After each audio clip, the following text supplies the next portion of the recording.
Сәлем достар, бүгін біз сіздермен варикозды үйде қалай емдеуге болады, сол туралы айтатын боламыз. Білеуленген тамырды хирургиялық жолмен алдыруға асықпаңыз, оны үйге емдеп жазуға болады. Ол үшін төмендегі кеңестерді іс жүзінде жасап көріңіз.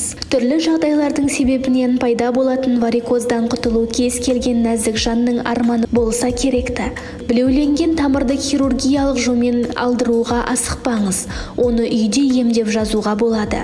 Ол үшін төмендегі кеңестерге құлақ асыңыз. Кез келген дәріхананың сөресінен табылатын алма сірке суының 1-2 тамшы, 1 стакан жылы суға араластырып, таңертең аш қарынға ішесіз. Бұл сіздің ағзаңызды А, Б және С дәруменімен қамтиды. Қан тамырлардың саулығын арттырады, әрі теріңізді тегістейді. Үйіңіздегі каланхойе гүлі де сіздің дертіңізге дауа болады. Ол үшін гүл мен спиртті бірдей көлемде алып араластырыңыз. Дайын болған тұнбаны білеуленген тамырды сүртіңіз. Емді 1 ай бойы жүргізесіз. Көк қызанақтың да кереметі мол. Қызанақты езіп, білеуленген тамырға жағасыз. Сыртынан қағаз қойып, жұқа матамен орап қойыңыз. Шамамен 30-40 минуттан соң компрессті аласыз. Осылайша үзбей 2 апта жүргізсеңіз, ем нәтижесін береді. 2 ас қасық қалақайды 250 грамм қайнаған суға салып тұндырыңыз. Тұнба салқындаған соң сүзіп алып,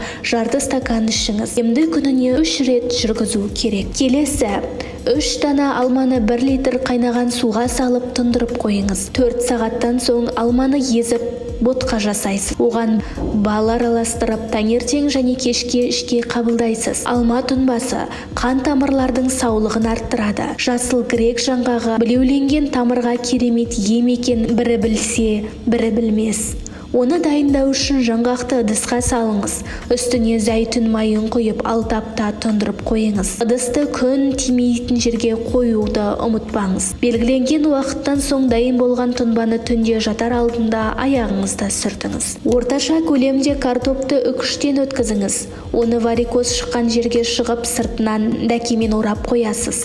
Осылайша таңға дейін жатасыз. Таңертең компрессті алып, аяғыңызды жылы сумен шаясыз. 250 грамм сарымсақты қабығынан аршып үгесіз. Оны 350 грамм таза балмен араластырып, 2 аптадай тұндырып қоясыз. Белгіленген күннен соң тұнбаны алып, біраз қасықты күніне 3 рет ішке қабылдайсыз. Емді 2 апта үзбей жүргізсеңіз, ішкі ағзаларыңызды тазартасыз, әрі варикоздан құтыласыз. Денсаулығыңыз мықты болсын. Егер де видео ұнаған болса, лайк басып, комментарий жазуларыңызды өтінемін. Назарларыңызға рахмет.